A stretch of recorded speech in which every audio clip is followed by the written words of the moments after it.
Pada suatu hari ada seorang janda Syarifah cucu Rasulullah Shallallahu Alaihi Wasallam dari kalangan Sa'dah Ba'alawin. Suatu hari ia membawa putri-putrinya keluar daerah lain.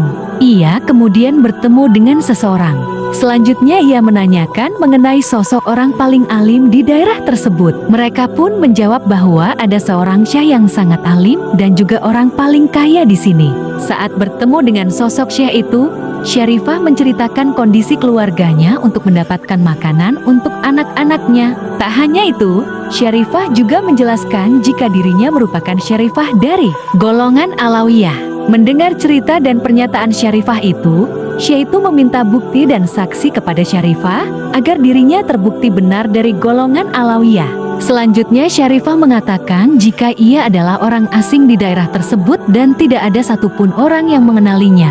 Mendengar jawaban Syarifah, Syekh itu berlalu dan meninggalkan Syarifah tanpa membantunya. Syarifah pun merasa sedih dan kecewa. Ia lantas meninggalkan tempat itu. Namun, di tengah perjalanan, Syarifah bertemu dengan seorang Yahudi dan mempertanyakan apa yang telah terjadi. Dengan berat hati, Syarifah menceritakan kondisi keluarganya pada Yahudi itu. Mendengar cerita Syarifah, Yahudi itu kemudian bangkit dan langsung membawa Syarifah ke rumahnya. Di rumah Yahudi itu, Syarifah dan putrinya diberikan makanan yang paling enak dan pakaian yang paling bagus. Keluarga Syarifah pun bermalam dengan tenang di rumah Yahudi itu. Pada malam itu Syekh pun bermimpi. Dalam mimpinya dia melihat hari kiamat dan melihat ada istana megah luar biasa di surga.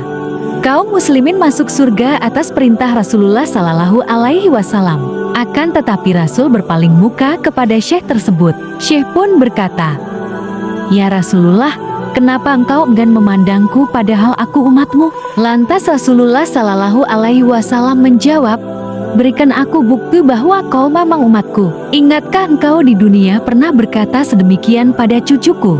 Akhirnya Syekh itu terbangun dari tidur dan menangis terseduh-seduh. Lalu bergegas mencari sang Syarifah ke setiap penjuru kota. Alhasil, Syekh itu pun mengetahui bahwa sang Syarifah di tempat Yahudi. Syekh pun bergegas ke sana. Saat bertemu Yahudi, Syekh itu pun berkata, "Wahai Fulan, tolong serahkan Syarifah padaku." Dan Yahudi itu pun menjawabnya, "Aku tidak mungkin menyerahkan mereka. Aku telah memperoleh berkah dari mereka." Syekh itu pun terus memaksa si Yahudi itu, "Engkau harus menyerahkannya." Yahudi itu pun menolak dan menimpalinya. "Semalam aku bermimpi bertemu Rasulullah dan beliau akan memberikan istana di surga kelak apabila saya bersyahadat karena telah membantu cucu beliau." Selanjutnya, Yahudi itu mengucap 2 kalimat syahadat di hadapan Syekh itu. Syekh itu pun tak kuat menahan air matanya karena merasa sedih dan kecewa.